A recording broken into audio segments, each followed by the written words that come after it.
politics is so high. So if they want to bring down somebody, they will malign that person's character. So it's like a cult, it's like a group. So it is you, I watch over you, you watch over me, somebody else watches over me. So that is the system there. So you can't just pop out any information and say out of what do you call it? They call it a freedom of expression. No. Because there are rules there. There are laws. So if you break the law, you face the consequences. Now, we can be restricted and we are checkmated. How about those mediums that the youth even go to more, like the Facebook and the rest? Yeah, are they really checkmated? Yes, actually. Apart from the ban they give you sometimes. Yes, we're supposed to have it's like showing a movie that is PG, they call parental guidance, okay, and they tell the age range. And I was somewhere one day, and a child of about 7, 8 was there, and I told the parents, hey, I'm sorry, look at the content of this thing. They are hugging, they are kissing, so and that this is child the is there. job of the parents. That is parental guidance. The parents are not expected to have a child of under 10 to watch such. So the content, even before it is produced and released, they are determining the parental guidance. And that's even on air, in radio, they tell you targeted audience. So it is targeted audience that determines the content of what you are informing, what you are educating, and what you are entertaining about. So that is the parental guidance. Now on social media, what they do is, if you don't play by the rules, either they block you. For instance, I went for I think a man was celebrating his 80th birthday, and I was there with my daughter. So she just, youth now, pictures of mommy, me, smiling and all this stuff. Before you call Jacobs, she had posted it. She posted it and put Davido's latest song that is yet to, yes, that's yes. So they restricted it in certain nations. They didn't allow it to go because of their rules there. It's only, you can only hear it in certain countries, and they put it there expressly. So when we are aware of these things, by being literate and by being informed, we'll be able to play by the rules and be able to maximize. And sometimes when you feel offended, I think you can even report it to. No, of course, there's always a channel to say, no, I'm not satisfied with this. I mean, tell you the reason why you're being either you're being bad or blood or something. Yes. So when it comes to agenda setting, is a form of also enlightening the public on what to do and what not to do. That's literacy. So how well are we doing it in the media? If you ask me, I tell you that when you take the founding fathers media, let me use that word. When you talk about Nigerian Television Authority, you talk about Radio Nigeria. Even the prints. There are some prints too. Yes, I'm not talking of the new ones now. The Daily Times, the Nation, the Tribune, the Punch, they play by the rules.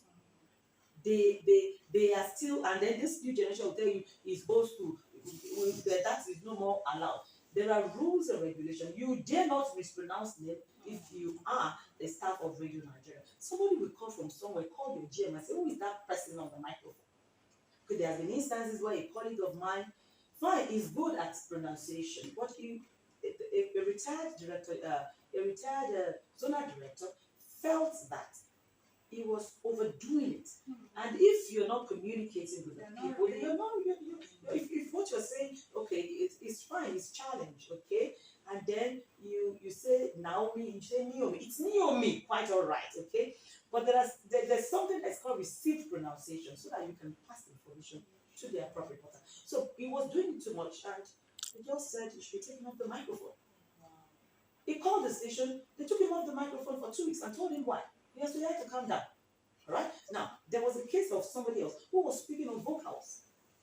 You're not supposed to say you want to talk and talk too much. There's something called KRSS, keep it short and simple. So, because if you're playing the music and you're presenting a show, the listener wants to listen and enjoy the music. So, if you're not talking on the vocals of the music, you're already discussing what that listener that you're entertaining is listening to. So, you must be able to know those basic rules. Fine, we're privileged to have been trained. Some have not been trained, but those that have been trained are experienced, are expected to also push through those that are coming behind, provided they are willing to listen. Though, in my where I'm coming from, if you don't listen, they take you off. They take you away from there. Why? Because you're going to dent the image of the station, the corporation, and the entire integrity that was built for years. So you can't, but now everything is a little bit being watered down. Even sometimes you hear our network and you're like, what? Okay, so I think it's still the issue of trying not to be rigid. But still, the thing is what is sport doing is sport doing well. Well, the monetary aspect, don't you think is also affecting Yes, the commercialization. commercialization? The commercialization due to the private station, coming on board in large number. Can you imagine how many private FM stations we have in Lagos State? In Oyo State, I think it's about 40 or thereabouts or more. So even here in Oyo State, it's growing and it's still growing. So commercialization has actually really kind of take off the wings of the old order, because government is no more really funding as they ought to, and they're expected to. So you are expected to source and make more money. And still, the last administration was so strict on the single treasury, whatever they call it a TSA, I guess, where they pay to a common account because they want to checkmate corruption. But it is indirect, it is kind of reverberates as a bouncing back negatively on those corporations, where an FM station makes, say, like 10 million naira, and it is sent to the central account in Abuja, and the FM station is in need of a